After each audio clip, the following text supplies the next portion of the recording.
ちは、むんちゃんです。ペッピーです。In this lesson, we are gonna learn Japanese grammar. そうだ。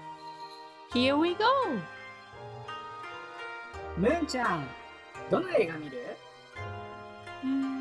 そうだな。あ、そうって知ってる？今話題だよね。これ、面白そうだね。え？面白そう？むんちゃんはホラー映画好きなの？ホラー映画？これ家を作る話でしょ？今日はこの映画を見よう。え？あ、言っちゃった。2時間後。すごい怖かった。Then let's learn this grammar. Okay. そうだ。It looks like an example sentence. この映画は面白そうだ。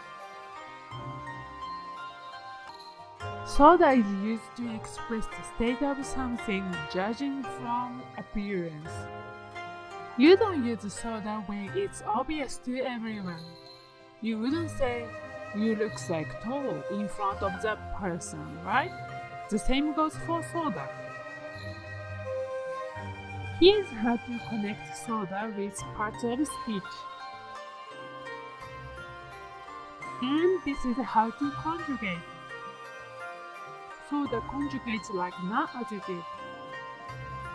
Let's learn some example sentences. このソーダは美味しそうだ。ペッピーはそのプレゼントをもらって嬉しそうだった。のんちゃんは忙しそうだ。新しい言葉、わかるかな？これは何ですか？映画。